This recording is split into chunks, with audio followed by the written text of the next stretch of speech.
गंगा विलास river cruise के curtain razor कार्यक्रम में आज इस कार्यक्रम में उपस्थित केंद्रीय पोत परिवहन जलमार्ग तथा आयुष मंत्री माननीय श्री सर्बानंद सोनोवाल जी, प्रदेश सरकार में मेरे सहयोगी मंत्रीगण श्री अनिल राजभर जी, श्री रविंद्र जायसवाल जी, श्री दयाशंकर मिश्र दयालु जी, माननीय विधायक डॉक्टर नीलकंठ तिवारी जी, आज के इस कार्यक्रम में उपस्थित सचिव जलमार्ग मंत्रालय, संयुक्त सचिव संस्कृति मंत्रालय और आज के इस कार्यक्रम में उपस्थित दुनिया के सबसे बड़े यात्री क्रूज जिसका कल आदरणीय प्रधानमंत्री जी शुभारंभ करेंगे, उस क्रूज में इस सबसे बड़ी यात्रा पर निकले स्वीडिश नागरिक और काशी के जुड़े हुए सभी उपस्थित भाइयों बहनों, बाबा विश्वनाथ के इस पावन धाम में मैं सबसे पहले इस पूरे आयोजन के साथ प्रत्यक्ष और अप्रत्यक्ष रूप से भागीदार बने हुए जुड़े हुए आप सभी महानुभावों का, केंद्रीय मंत्री श्री सर्बानंद सोनोवाल जी का और आप सभी का मैं हृदय से अभिनंदन करता हूं। ये हम सब के लिए एक सौभाग्य की बात है कि काशी प्राचीन काल से ही भारत की धार्मिक और आध्यात्मिक नगरी के रूप में जानी जाती रही है। भारत की आध्यात्मिक और सांस्कृतिक राजधानी के रूप में काशी जग विख्यात है। विगत 8 वर्ष के दौरान प्रधानमंत्री मोदी जी के नेतृत्व में, उनके मार्गदर्शन में काशी ने अपनी पुरातन आत्मा को बनाए रखते हुए एक नए कलेवर के रूप में अपने को वैश्विक मंच पर प्रस्तुत किया है। शिक्षा के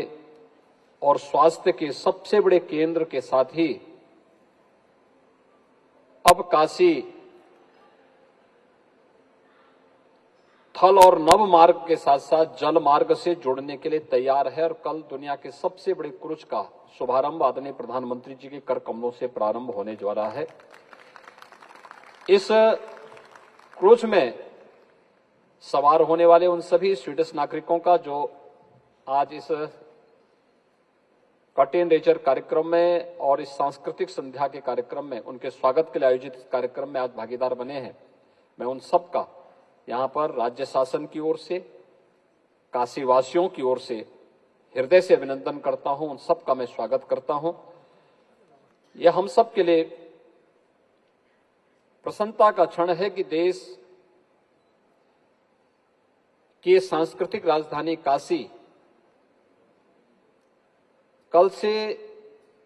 एक नए युग की ओर भी प्रस्थान करने जा रही है। यद्यपि आदरणीय प्रधानमंत्री जी ने विगत 3 वर्ष पूर्व जब वाटरवे के रूप में हल्दिया काशी के बीच में इस कार्यक्रम का शुभारंभ किया था, यह कार्यक्रम यहां पे चल रहा था, लेकिन पहली बार है जब कोई इतना बड़ा क्रूज 51-52 दिनों की अपनी यात्रा के साथ 3000 से 3000 किलोमीटर से अधिक की दूरी तय करने के लिए काशी से कल प्रारंभ होगा। यह न केवल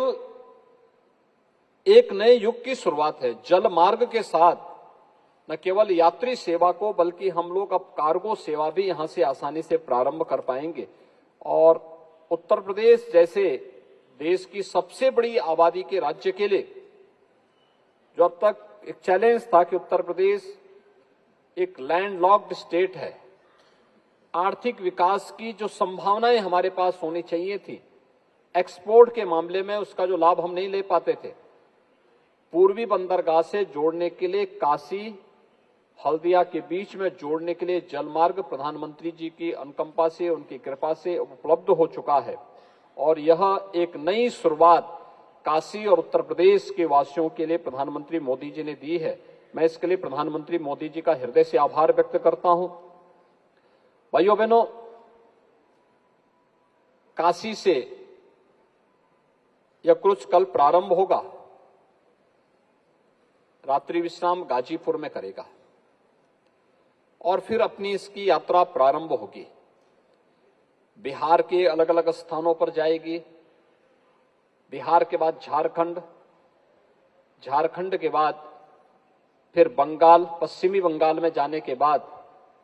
फिर एक क्रूज बांग्लादेश में प्रवेश करेगा। लगभग 11 दिन की यात्रा बांग्लादेश के अंदर पूरा करने के बाद फिर ये यात्रा असम राज्य में प्रवेश करेगी और गुवाहाटी होते हुए डिब्रूगढ़ तक की यात्रा लगभग 51-52 दिनों में पूरी होने वाली है। इस पूरी यात्रा के लिए काशीवासियों का और प्रदेशवासियों की शुभकामना इन सभी स्वीडिश यात्रियों के साथ में है कि उन्होंने एक साहसिक निर्णय लेकर के न केवल पर्यटन को बढ़ावा देने की दिशा से, बल्कि इसमें पर्यटन भी है, एडवेंचर भी है और जलमार्ग का अपना आनंद भी है। अनेक स्थलों पर उन्हें जानने देखने का अवसर प्राप्त होगा और इस अवसर पर भारत के आतिथ्य को भी स्वीकार करने का अवसर प्राप्त होगा। मैं इस अवसर पर आज की इस कर्टेन रेजर कार्यक्रम और सांस्कृतिक संध्या कार्यक्रम में स्वीडन से आए हुए इन सभी अपने नागरिकों का अतिथि के रूप में उनका स्वागत करता हूं, उनका मैं अभिनंदन करता हूं और साथ ही साथ मैं इस अवसर पर आप सभी महानुभावों ने यहां पर आज देश के प्रख्यात संगीतकार शंकर महादेवन की इस सांस्कृतिक संध्या में जो भारत सरकार की संस्कृति मंत्रालय के द्वारा यहां पर आज आयोजित किया गया है, इसमें भागीदार बनने जा रहे हैं। मैं आप सबका भी इस अवसर पर एक बार फिर से हृदय से अभिनंदन करते हुए बाबा विश्वनाथ से प्रार्थना करता हूं कि वह इस पूरे अभियान में अपनी कृपा हम सब पर बनाए रखें। इस विश्वास के साथ मैं अपनी वाणी को यहीं विराम देता हूं। धन्यवाद। जय।